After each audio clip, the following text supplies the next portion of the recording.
Well, hello people, so it's Peter here down in the old man shed, and right, today's video we're going to look at the Hattons Class 66 to see the problems that everyone has been hearing about, and see what I've done in order to have you know, a good running loco. So you're looking at this one. This arrived this morning. Not bothered to show you unboxing it or anything. She's straight out the box. Bodywork absolutely perfect. No glue marks, nothing. Okay, so that's you know, a big hurdle over straight away in this regards. No bits have fallen off the bodywork, or and there's no glue marks, and one thing and another. So we're working with a lovely loco. All the grills are nicely stuck down and everything like that. So let's hope it stays that way. But the first test that I did, once I took it out of the packaging, was I put it on a flat surface to see whether or not she would sit flat. So she's on the rolling road at the moment, so she might move a little bit. But when she was on the flat surface, she seemed rock solid. So I thought, well, that's good. Unfortunately, as soon as I picked it up, it left an axle box behind. I've got the little thing, got the little bugger in there. In here as an axle box floating around in there. Right, she's come from there. Okay, so that one's missing its axle box at the moment. Don't know why they call them axle boxes anyway.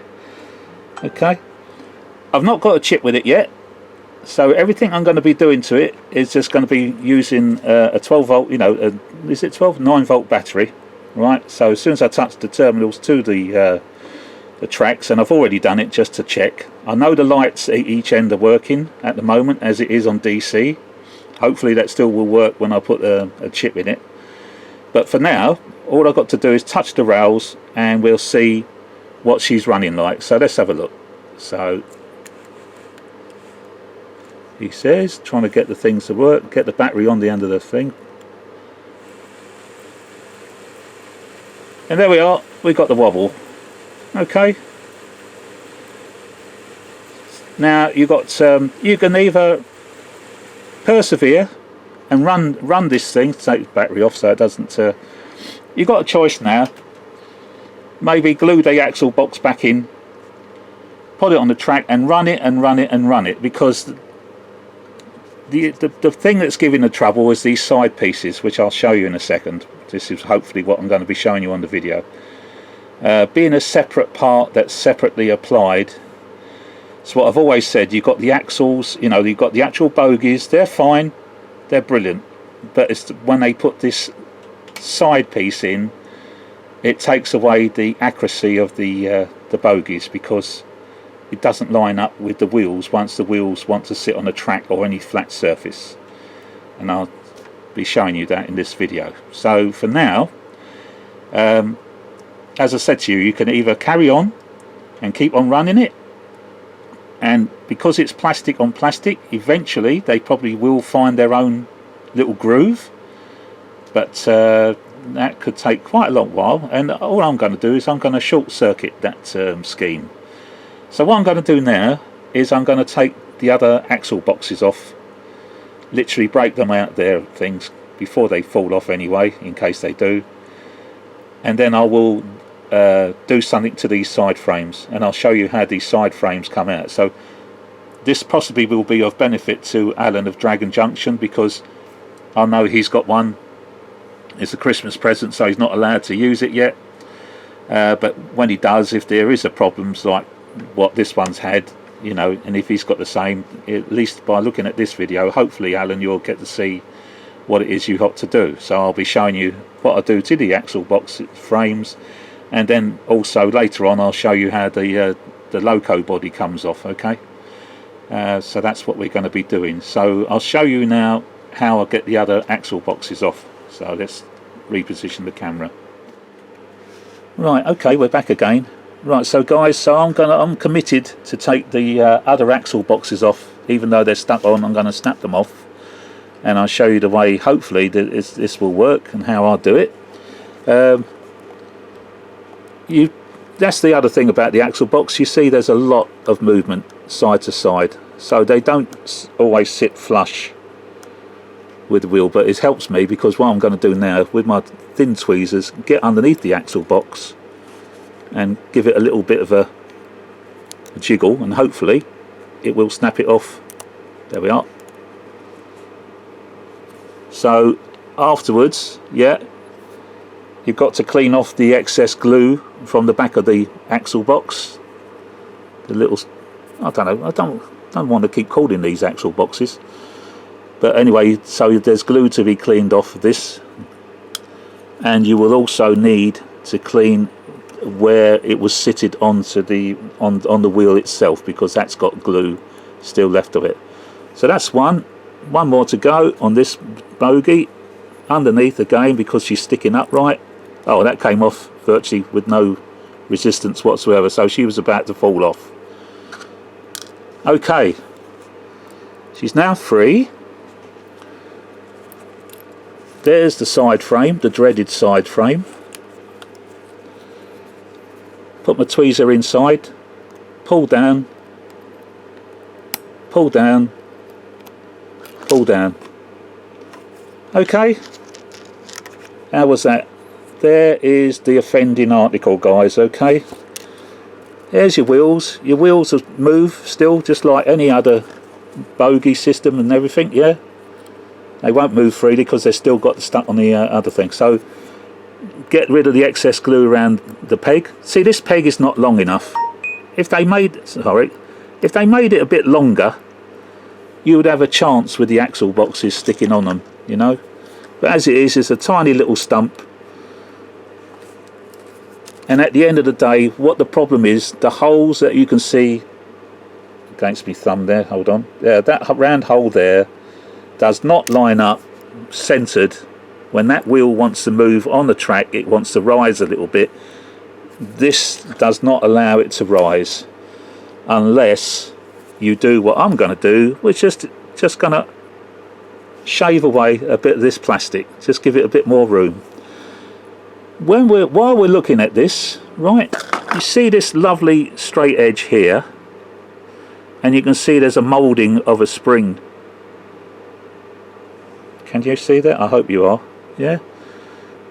Bearing in mind I've not done anything to this, and this is people sort of say, oh, mine's worked perfectly straight out the box. Well, one of the things, when you press that back in, this end doesn't sit completely home in its frame. And why doesn't it? Well, because when you look on the other side,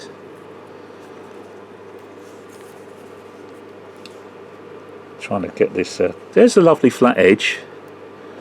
There's a lovely flat edge, and oh, wait a minute, it's come across a little bit of a moulding there of the spring. And oh, there's a little bit of moulding there of the spring. And oh, there's a little bit of the moulding of the spring. Alright, so these 1, 2, 3, and they're not on this end, is not letting, when you stick this back up into these little locations, doesn't let it go completely home. So even more reason why it doesn't line up with the edge of the holes. I'll be fixing that. I'll be carefully with a scalpel just cut off. It's literally one coil of the spring is moulded onto this area here. There, there and there. I didn't know this before. A guy on one of the railway forums, you know, he noticed it.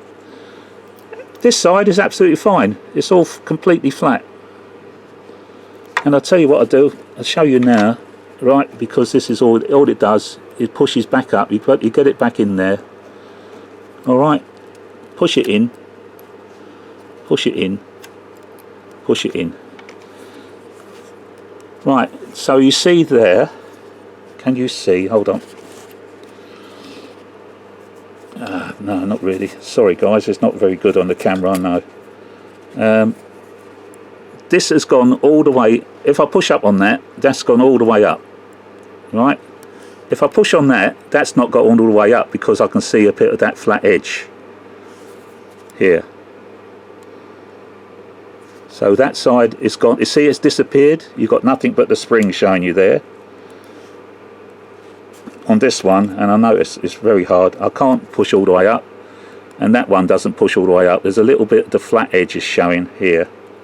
Right, whereas here, when you press up, it goes. Here, I don't know if you can see, it's not even lining up with the with the peg.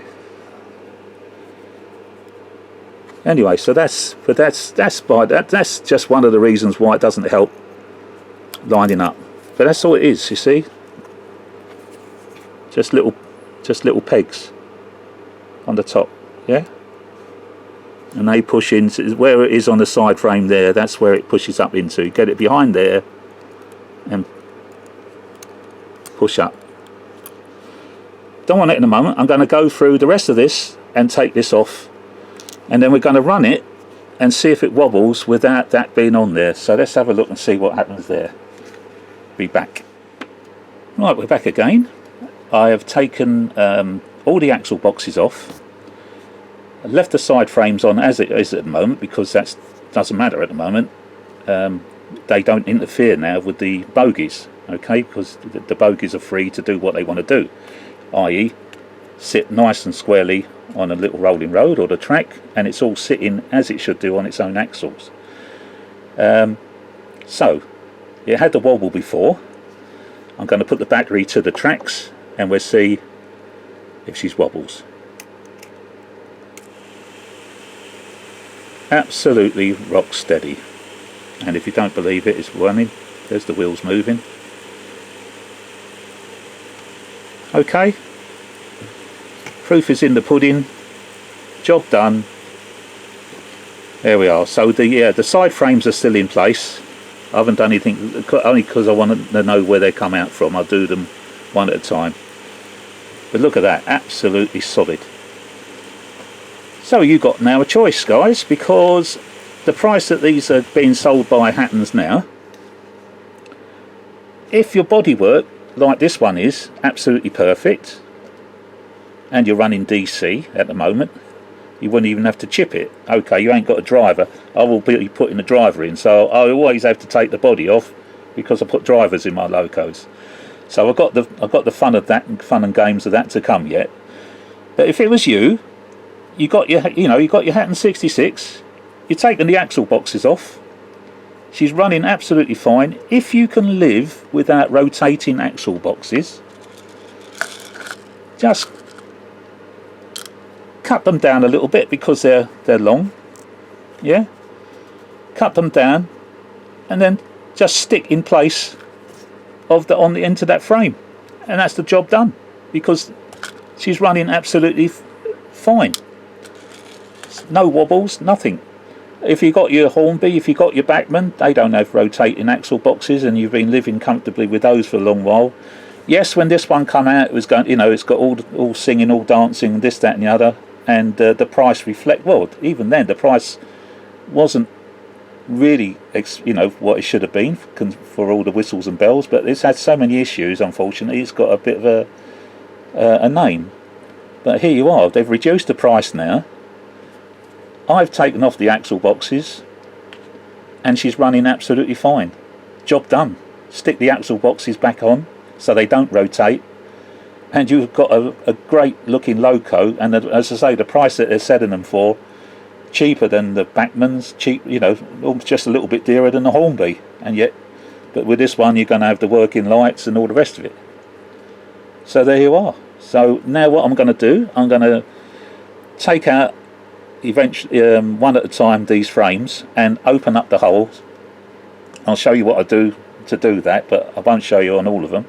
I just wanted to prove to you that having done that, all these things about my things wobbling and this, that and the other, that's why they wobble. Alright, and I knew that from this is my fourth one now, guys, alright, because I knew from the very first one what the problem was. But as people saying, you shouldn't pay all that money and have to fix it, but now there's such a bargain price that you should be willing to do this sort of work. And this is no work at the end of the day, is it? Just to snap off the ones that you've got still stuck on, cut them down and stick them back on, don't have them rotating, you've got a great looking model.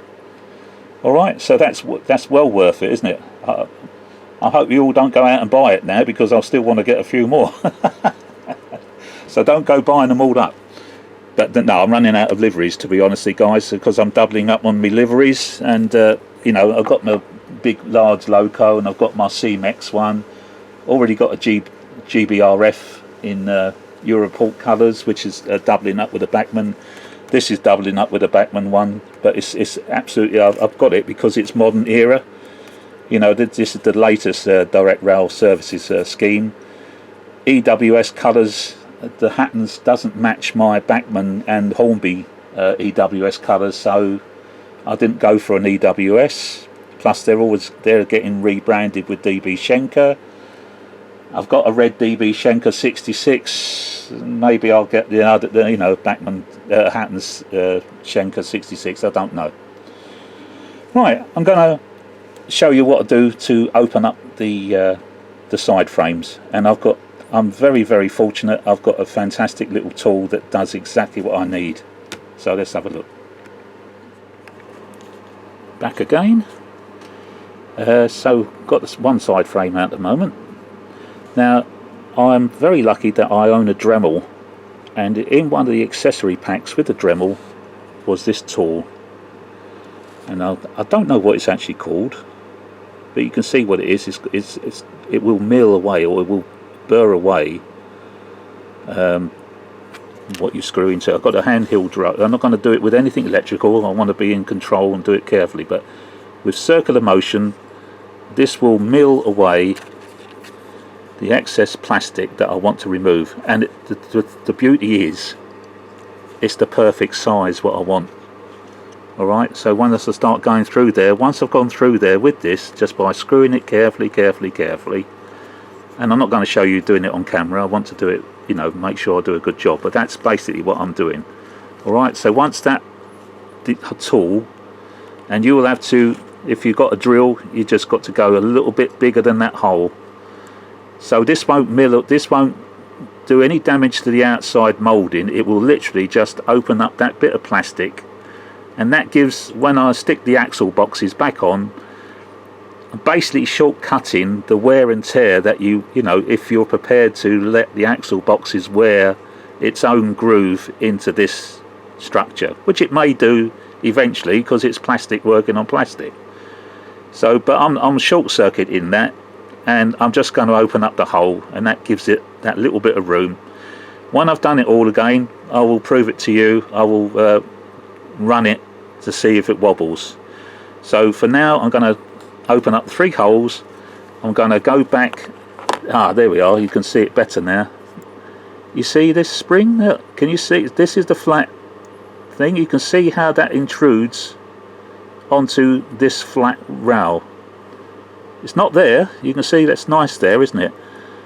But there it is, and there, and that's what's when you're pushing this peg back in, this flat rail should disappear up into the housing of the bogie frame, and it doesn't, because these little bits of moulding, it's only on this side it's fine. You see, that's how they should be, dead flat. Alright, you can see it a bit better there now. So that's what I'm going to do. So I've got that to cut away on the back side, and I've got the 3 holes to mill out, and I've got to do that on all of them. No, I've got to drill the holes on all of them, but the funny thing is on the 2 rear frames it doesn't have that extra bit of moulding, so it's only seems to be on one end of the loco has it. So there you are. So as I say, people sort of said, oh, my locos run absolutely fine straight out the box. You can see why I have to doubt that, because I've done nothing but I can find there's fault with the product.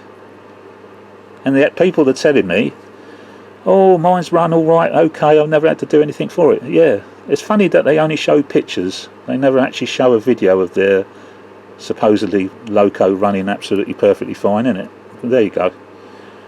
So I'm just a cynic, okay? All I know is that at the end of the day, I'm showing you that my loco will run fine, but I've had to work on it, alright? Because I can't say it. This is the 4th one now, none of them run straight out of the box.